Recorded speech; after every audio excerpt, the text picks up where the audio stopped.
नमस्कार दोस्तों, चलिए जानते हैं उत्तर प्रदेश के हर जिले हर गांव की छोटी बड़ी खबरें सिर्फ 8 मिनट में। और हाँ, अगर आपको हमारी खबरें पसंद आए तो चैनल को सब्सक्राइब और लाइक करना बिल्कुल न भूलें। जय श्री राम। यूपी के इस गांव में ड्रोन चोरों ने मचा दी है दहशत। Video viral. कानपुर और आसपास के जिलों में इन दिनों चोरियों का ऐसा खौफ फैल गया है कि शाम होते ही हर गली हर गांव में लोग दहशत में जीने लगे हैं। लोग रात भर जागकर पहरा दे रहे हैं। सोशल मीडिया पर लाइव वीडियो और सीसीटीवी फुटेज वायरल हो रहे हैं जिसमें नकाबपोश चोर टोलियों में घूमते दिख रहे हैं। कहीं काले कपड़ों में युवक छतों पर दिख रहे हैं तो कहीं भैंस चोरी होते पकड़कर लोगों ने चोर को पीट दिया। पुलिस के गश्त की कमी पर सवाल उठ रहे हैं।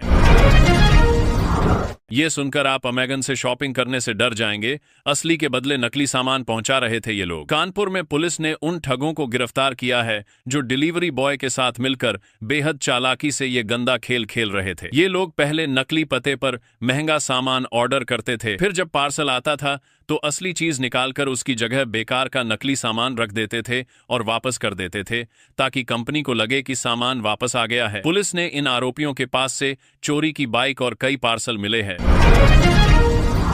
यूपी में केटामाइन इंजेक्शन तस्करी का भंडाफोड़, 82 करोड़ का माल बरामद। बिहार से मिला कनेक्शन। लखनऊ में सेंट्रल ब्यूरो ऑफ नारकोटिक्स की टीम ने केटामाइन इंजेक्शन तस्करी का बड़ा मामला पकड़ा। गोपनीय सूचना पर बिहार के दरभंगा से एक तस्कर को गिरफ्तार किया गया। उसके पास से 82 करोड़ रुपए के 81,800 इंजेक्शन बरामद हुए हैं। पुलिस को शक है कि आरोपी एक बड़े नशीली दवा सिंडिकेट का हिस्सा है और यह इंजेक्शन नशे की लत फैलाने के लिए इस्तेमाल हो रहे थे।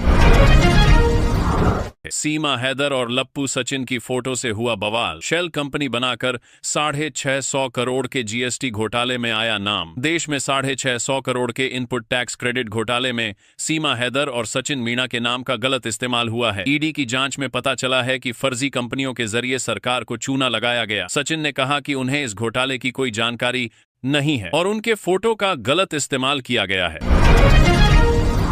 जहरीले केमिकल मिलाकर बेच रहे थे नकली पनीर। जेवर टोल प्लाजा पर खाद्य सुरक्षा विभाग ने एक ऐसी खतरनाक साजिश का पर्दाफाश किया है जो अलीगढ़ बुलंदशहर से एनसीआर तक फैले नकली पनीर के कारोबार को उजागर करती है। अधिकारियों ने बुलंदशहर से आ रही 1150 किलोग्राम मिलावटी पनीर की बड़ी खेप को जब्त करके नष्ट कर दिया है। अधिकारियों ने चेताया है कि मिलावटी पनीर का कारोबार तेजी से बढ़ रहा है और लोगों को सिर्फ विश्वसनीय दुकानों से ही पनीर खरीदना चाहिए। और हाँ, पनीर अगर 350 या 400 रुपए से सस्ता है तो समझ जाना ये वही पनीर है जिसमें केमिकल है। और हाँ, शेयर कर दो उसके साथ जो पनीर के दीवाने हैं।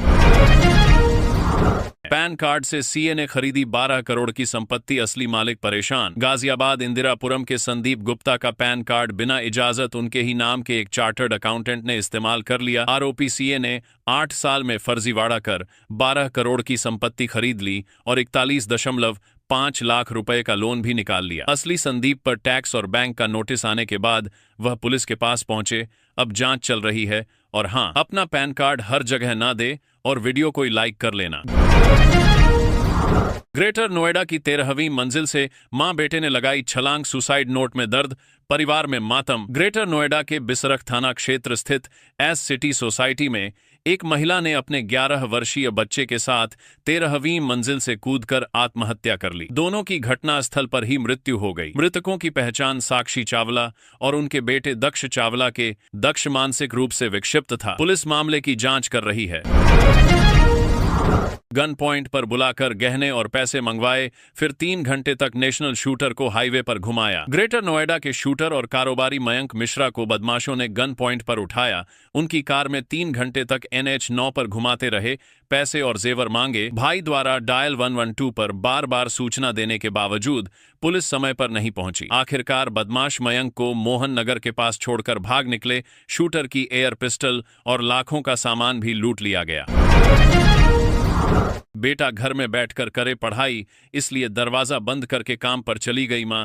वापस लौटी तो रह गई सन्न। मुरादाबाद में एक मां ने बेटे को खेलने से रोकने के लिए घर में बंद कर दिया, जिसके बाद बेटे ने फांसी लगाकर आत्महत्या कर ली। शाम को जब मां लौटी तो बेटे को फंदे पर लटका पाया। कृष्णा हिंदू मॉडल स्कूल में कक्षा 6 का छात्र था। पुलिस मामले की जांच कर रही है। कृष्णा पहले भी आत्महत्या की धमकी दे चुका था।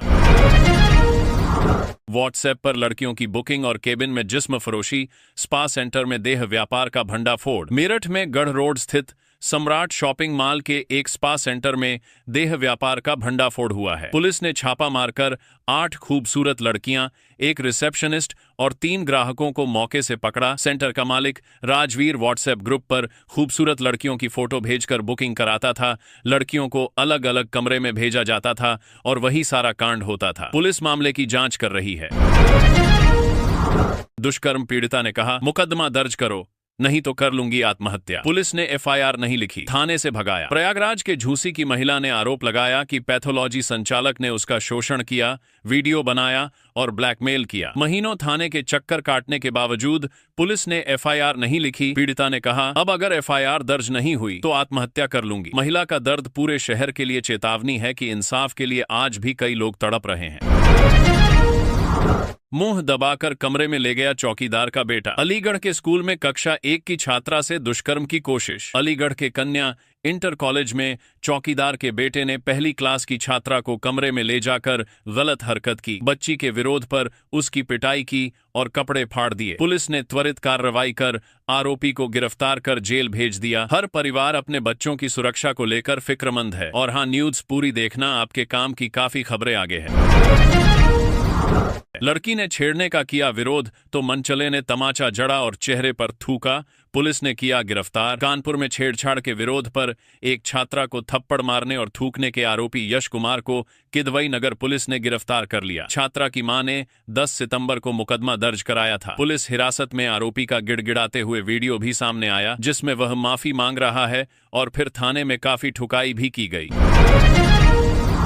बेटे और दिवंगत माता पिता के फर्जी कागज बनाकर बेच डाली 5 बीघा जमीन, किया करोड़ों का सौदा। कानपुर के 12 सिरोही गांव में दबंगों ने एक दंपति और उनके बेटे के नाम के फर्जी दस्तावेज बनवाकर 5 बीघा जमीन करोड़ों रुपए में बेच दी। इस जालसाजी में पुराने पार्षद से लेकर कई बाहरी लोग शामिल रहे, जिनके डर से पीड़ित परिवार को ही उल्टा फंसाकर मुकदमा दर्ज करा दिया गया। पीड़ित अपने दिवंगत माता पिता के नाम पर बने नकली कागजात देखकर टूट चुका है। उसने पुलिस में गुहार लगाई है, लेकिन न्याय अब तक मिलता नहीं दिख रहा। बरेली के दर्जन भर मेडिकल स्टोर्स पर बिक रही थी नकली दवाएं।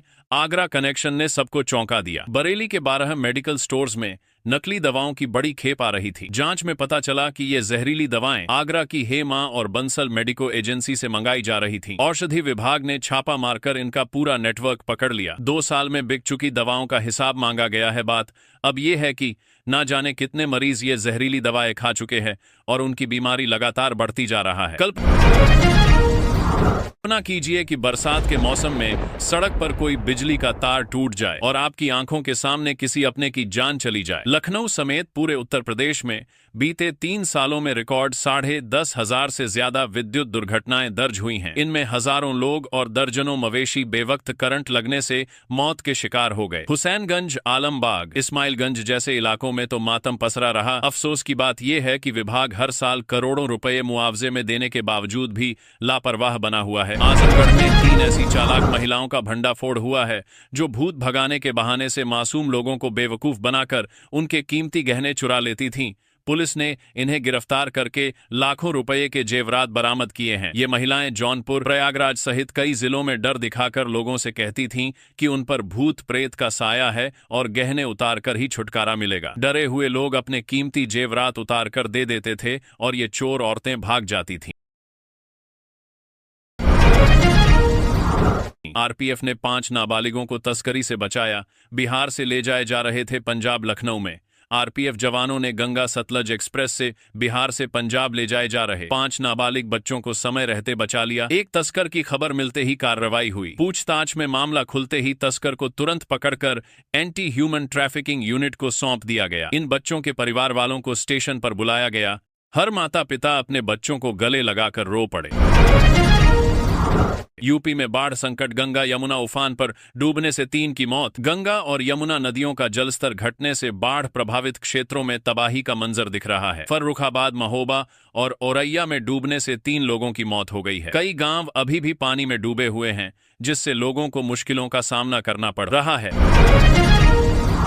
यूपी में 26 घंटे गैस गुल, 50,000 घरों की किचन पर असर, सबको इंतजार कब लौटेगी सप्लाई। गेल इंडिया लिमिटेड के लाइन शिफ्टिंग काम की वजह से आगरा शहर के सिकंदरा, कमला नगर, दयाल बाग सहित कई इलाकों में 50,000 घरों की पीएनजी गैस सप्लाई सोमवार दोपहर 2 बजे से मंगलवार शाम 4 बजे तक ठप रहेगी। 6 सीएनजी स्टेशन भी प्रभावित हो सकते हैं। कई परिवारों को खाना बनाने और सीएनजी वाहनों में परेशानी का सामना करना पड़ेगा। गाजियाबाद में डेंगू का खौफ, 24 घंटे में फिर सामने आए 3 नए केस, अस्पतालों में बढ़ी चिंता। गाजियाबाद में डेंगू का प्रकोप जारी है, जहां बीते 24 घंटों में 3 नए मामले सामने आए हैं, जिससे कुल संख्या 83 तक पहुंच गई है। स्वास्थ्य विभाग के अनुसार 8 मरीज गंभीर हालत में अस्पताल में भर्ती हैं। मलेरिया के 63 मामले भी दर्ज किए गए हैं। नागरिकों को सलाह दी गई है कि वे मच्छरों के प्रजनन को रोकने के लिए सावधानी बरतें। ये सुनकर हर मां बनने वाली का दिल टूटेगा, टीबी छीन रही मातृत्व की खुशी। आगरा के एसएन मेडिकल कॉलेज की 70 महिलाओं पर हुई स्टडी में खुलासा हुआ कि फैलोपियन ट्यूब में टीबी का संक्रमण बांझपन का मुख्य कारण है। किशोरावस्था में टीबी की पहचान न होने से ट्यूब ब्लॉक हो जाती है और गर्भधारण मुश्किल हो जाता है। डॉक्टरों का कहना है कि समय पर जांच और इलाज से बचाव संभव है। ये उन हजारों महिलाओं के लिए चेतावनी है जो छोटी बीमारियों को नजरअंदाज करती हैं। सिर दर्द को न करें नजरअंदाज, ब्रेन ट्यूमर की तरफ पहला इशारा हो सकता है। वक्त पर जांच ही बचाव। एक्सपर्ट्स ने चेताया कि कभी कभी मामूली सी दिक्कत जैसे सिर दर्द या बार बार दौरे भी ब्रेन ट्यूमर का पहला संकेत हो सकते हैं। प्रयागराज में डॉक्टर वीपी सिंह और विशेषज्ञों ने बताया कि ऐसे लक्षण दिखें तो तुरंत डॉक्टर से जांच कराएं। ब्रेन ट्यूमर के इलाज में सर्जरी, रेडिएशन और कीमोथेरेपी का हर दिन बेहतर इलाज उपलब्ध है। लापरवाही भविष्य में गंभीर परेशानी ला सकती है। नेपाल की जेल से फरार कैदियों की घुसपैठ की आशंका, निगरानी के लिए सीमा पर एसएसबी के साथ 400 सुरक्षाकर्मी तैनात। नेपाल में हिंसा के बाद हालात सामान्य होने लगे, लेकिन जेल से फरार कैदियों के भारत में छुपने की आशंका से बलरामपुर सीमा पर एसएसबी के साथ 400 अतिरिक्त सुरक्षाकर्मी तैनात कर दिए गए हैं। हर आने जाने वाले की कड़ी चेकिंग हो रही है। जंगलों और पगडंडियों पर पैनी नजर है। यूपी में झमाझम बारिश के साथ मानसून की वापसी, 15 जिलों के लिए मौसम विभाग का येलो अलर्ट जारी। गोरखपुर में सुबह से बारिश हुई तो मौसम खुशनुमा हो गया। वहीं पश्चिमी यूपी के कई जिलों में उमस परेशान कर रही है। मौसम विभाग ने कुशीनगर, महाराजगंज, सिद्धार्थनगर सहित 15 जिलों में मध्यम से भारी बारिश की चेतावनी जारी की है। लखनऊ और आसपास के 15 जिलों में मौसम खुशनुमा हो गया। जिलों में अगले 3-4 दिनों में छिटपुट बारिश की संभावना है। इस दौरान उमस बढ़ने और तापमान में वृद्धि होने की आशंका है। यूपी में आरटी के तहत मिलने वाले एडमिशन के बदले नियम, अब इन स्कूलों में मिलेगा दाखिला। लखनऊ में आरटी यानी शिक्षा का अधिकार अधिनियम के तहत अब गरीब परिवार के बच्चों को सिर्फ अपने मोहल्ले के स्कूल में ही नहीं बल्कि दूसरे वार्डों के निजी स्कूलों में भी एडमिशन मिल सकेगा। ये नया नियम 2026-27 सत्र से लागू होगा। 25% आरक्षित सीटों के जरिए गरीब घरों की उम्मीद बढ़ गई है। ग्रीन पार्क में India versus USA one day match के लिए 25 से टिकट बिक्री। जाने कहां और कितने की मिलेगी। कानपुर के ग्रीन पार्क स्टेडियम में इस बार इंडिया ए और ऑस्ट्रेलिया ए के बीच वनडे सीरीज का जबरदस्त मुकाबला होने जा रहा है। 25 सितंबर से उन टिकटों की बिक्री शुरू होगी जिनकी कीमत 100 से लेकर 1000 रुपए तक है। बच्चे बूढ़े हर कोई ऑनलाइन टिकट खरीदने को बेताब है। स्टेडियम को पूरी तरह तैयार किया जा रहा है ताकि हर दर्शक को लाइव मैच का रोमांच मिले। मेरठ दिल्ली रोड पर पुलिस का बड़ा एक्शन, सैकड़ों दुकानदारों में मचा हड़कंप, 2 ट्रॉली भर सामान जब्त। मेरठ के दिल्ली रोड पर अतिक्रमण हटाओ अभियान में पुलिस और नगर निगम की संयुक्त टीम ने सड़क पर सजा रखा, दुकानों और ठेलों का सामान जब्त कर लिया। चेतावनी के बावजूद दुकानदारों ने सामान सड़क पर रखा था। सख्ती से पुलिस ने 2 ट्रॉली भरकर पुलिस लाइन भिजवा दिया। कई दुकानदार मिन्नतें करते रह गए, लेकिन टीम ने सामान वापस नहीं दिया। अगले दिन रेलवे रोड घंटाघर तक बड़े अभियान की योजना है। खुद अतिक्रमण हटा लें, अन्यथा कार्रवाई कर होगा जुर्माना। सेंटर पॉइंट से रेलवे स्टेशन तक गिरेंगे स्थायी निर्माण। अलीगढ़ में सेंटर पॉइंट से रेलवे स्टेशन तक के मार्ग पर नगर निगम अतिक्रमण हटाने की तैयारी में है। स्मार्ट सिटी प्रोजेक्ट में बाधा बन रहे स्थायी निर्माणों को हटाने के लिए 1 सप्ताह की मोहलत दी गई है। नगर आयुक्त ने अधिकारियों को चेतावनी दी है कि अतिक्रमणकारियों को खुद अतिक्रमण हटाना होगा, अन्यथा निगम कार्रवाई करेगा और जुर्माना भी वसूलेगा। 35 किलोमीटर रेस वॉक में मेरठ की प्रियंका को मिला यह स्थान। अब पारुल व अन्नू पर निगाहें। टोक्यो में विश्व एथलेटिक चैंपियनशिप में मेरठ की बेटी प्रियंका गोस्वामी 35 किमी पैदल चाल में 24वें स्थान पर रहीं। चैंपियनशिप में 3000 मीटर स्टीपल चेस में मेरठ की पारुल चौधरी और भाला फेंक में अन्नू रानी भी भाग लेंगी। गर्मी कारण प्रतियोगिता आधा घंटा पहले शुरू हुई। इसमें दुनिया भर के 2000 से अधिक एथलीट भाग ले रहे हैं। आज के लिए बस इतना ही। और हाँ, खबरें पसंद आए तो लाइक करके सब्सक्राइब कर लेना। जय श्री राम।